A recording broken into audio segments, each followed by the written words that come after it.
Hidon Gracie, Henry Gracie, 1993. Our father created the Ultimate Fighting Championship to showcase the effectiveness of Gracie Jiu-Jitsu to the world. And now that every professional fighter has added Jiu-Jitsu to their arsenal, we're going to break down how they're using it so you can add it to yours.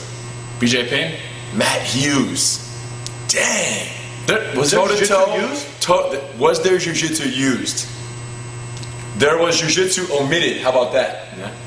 In other words, certain principles of Jiu-Jitsu violated, which is why the knockout happened. Toe-to-toe, you know, no one expected BJ Penn to knock out Matt Hughes. Makes sense. Matt Hughes is physically stronger, but man, BJ Penn hits hard. And all it takes is one shot and it connected. Why did this happen?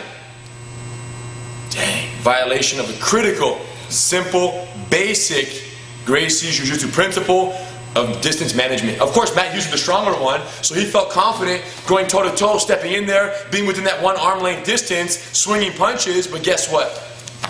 BJ's hand came right down the center, right over his arm here, connected on the chin, and it hit Matt so hard that Matt thought it was a knee or a kick to the head, in his own words. They both felt very confident, yes. So they both did it. But they kind of have to do that. That's the way the game is played. That's the way the game is played. Now, we're not saying either one of them did anything wrong. That's how you fight. That's what it takes. MMA, you go in there, you throw blows, someone gets knocked out. Now, what happens is this. If they fought again 3 weeks from now, it could easily go for Matt, the knockout punch. And that's the critical realization, I think. It's important that Matt and all of you realize that this shit isn't a surprise. You weren't surprised. Right, you shouldn't be surprised. You should be expecting this. Whenever it's that exchange, you have to expect for whoever to get knocked out. 50-50, hands are flying. It could be anyone's victory, left, right, doesn't matter. Any day of the week you can switch it off. So everyone who is shocked that BJ Penn knocked him out, don't, because hands were flying. They're heavy fist, and yeah, and they're both, you know, great fighters, great with their hands. Now, how does this apply to you, the at-home viewer who's sitting there on your couch watching the UFC?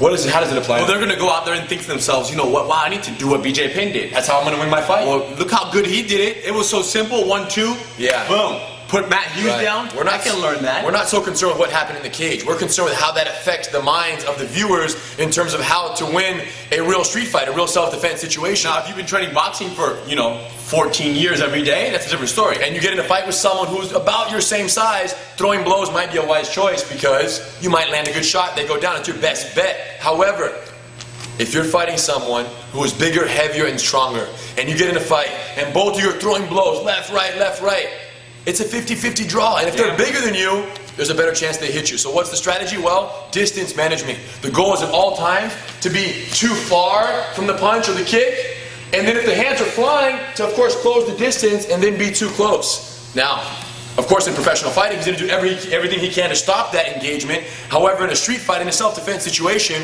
when someone's trying to knock you out with punches, the safest thing you can do is engage, control, and then of course get the fight to the ground, where you can then control and of course win the fight with a submission or something more, a safer strategy, not just throwing wild punches. So don't be surprised that BJ knocked him out, because they're both very, very gifted athletes, and the hands were flying. It can happen any day of the week. Now, so most important thing there, distance management.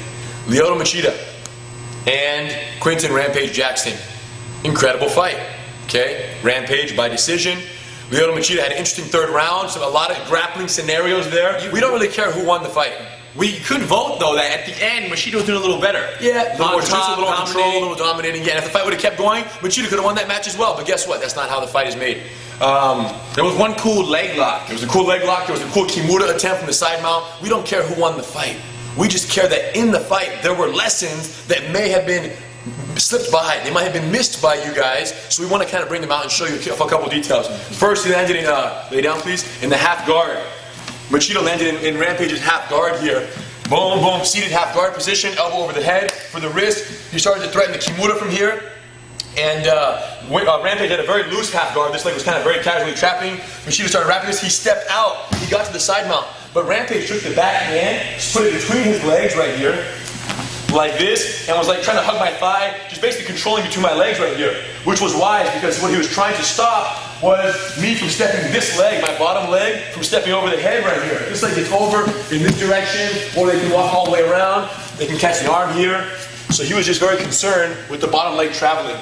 Side note, while we're here in this position, I might as well show you the flying Kimura. Boom.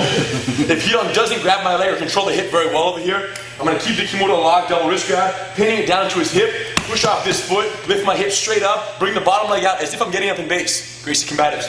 Getting up in base. Jump up. Boom. It's not really a Kimura, but it starts from the Kimura setup. And you're kind of flying around the corner. Okay? Rewind that one and check it out again if you want to.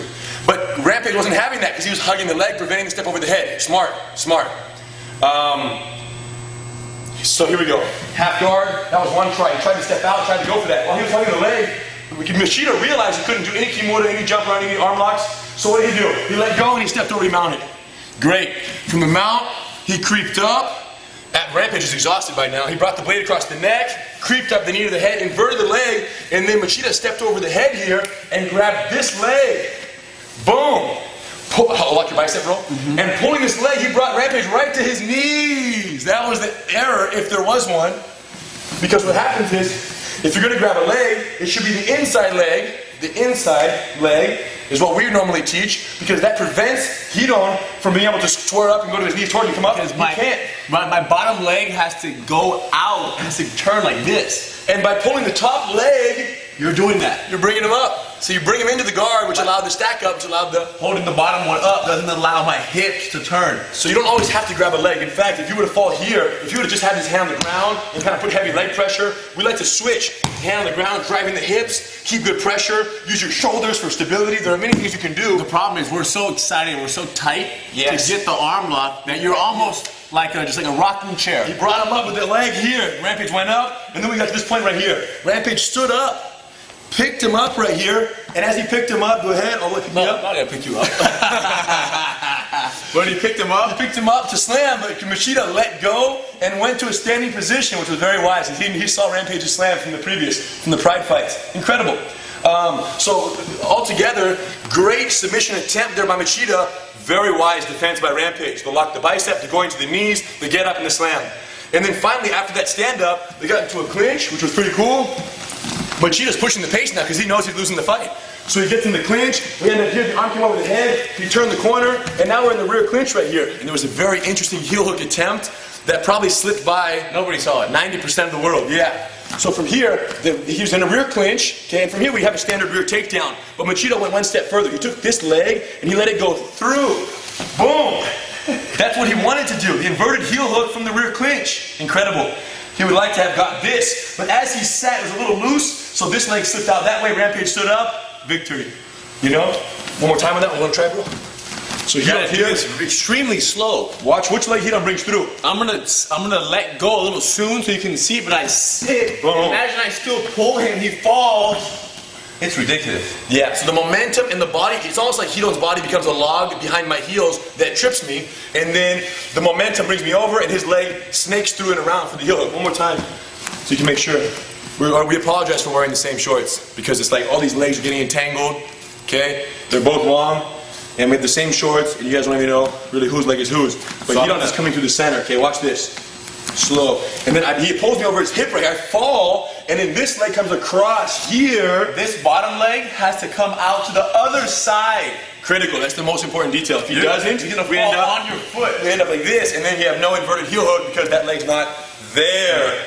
So from here, Hidon wants to lock his legs on this side to protect his own foot. And if my foot is heavy on the ground, he wants to keep his elbow kind of close to my foot, and his hip is going to kick my heel off the ground this way. So almost like I'm using the calf, the feet, and my elbow to pull the boom. Yeah, because I'm trying to keep my foot heavy. Go back.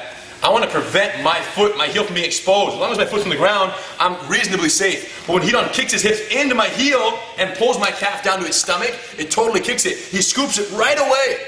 Locks palm to palm, and now very slowly, it's one of the most dangerous submissions, his shoulders start to open that way and away as he drives his hips up and pressures. But you don't need that much pressure, it's very devastating. That's what Machida went for, it was beautiful. But Rampage was sweaty, he slipped the leg out, and he was safe there. It was right at the end of the round. Oh yeah, he was tired, both were tired, both were sweaty. You gotta do whatever it takes. But that's it's a very slick heel hook attempt from the reverse clinch that we wanted to make sure we shared with you guys. Okay? Man, so incredible. Yeah. Someone said, a friend of ours said, yeah, it seems like Rampage is not really training that much jiu-jitsu. Right. You would think by now Rampage would be doing more jiu-jitsu. Right. And then we were like, nah, because he's doing something right. He survived Yeah, because Machida's jiu-jitsu is legit. He survived that whole Black fight belt. pretty much. Yeah, neutralized the so good. submission, knew how to stop the kick. If you just survive the submissions of a jiu-jitsu expert, guess what? You got to know what they're doing. So it's like, you know, Rampage wasn't on the jiu-jitsu offensive, but he was certainly, you know, knowing enough of the angles, positions, and dangers to neutralize the threat. So he's getting better. Very respect, yeah, to both fighters, incredible. Hopefully you guys gained something from here that you may have not seen in the fight. Sometimes it's hard in the confusion and the commentary, but one thing's certain. The only reason we're doing this is because just maybe one of you who were previously intimidated or confused by MMA will better understand the nuances and the beauty of what's happening, and maybe take up a class at your local jiu-jitsu school, you know, at the local certified Gracie Jiu-Jitsu Training Center. GracieUniversity.com. Or, like we talked about before, if you're too scared to go into a school, go to GracieUniversity.com. For the first time, we made lessons 1, 2, and 3. The first 3 lessons of the Gracie Combatives White to Blue Belt curriculum are now free, which means you just show up, create a free profile, and you're off and learning, okay? Just make sure that if you learn those techniques and then you come to the academy, you know, you don't try to use them on me and he don't. Okay, let us know what you know. Got to keep it real. Keep everything on the up and up. Keep it real. Yep. You guys, thank you very much. Have a good Thanksgiving if you're in America. If you're not in America, have a wonderful November 25th. And anything else? That's it. Have fun. Much respect and appreciation, guys. Thank you.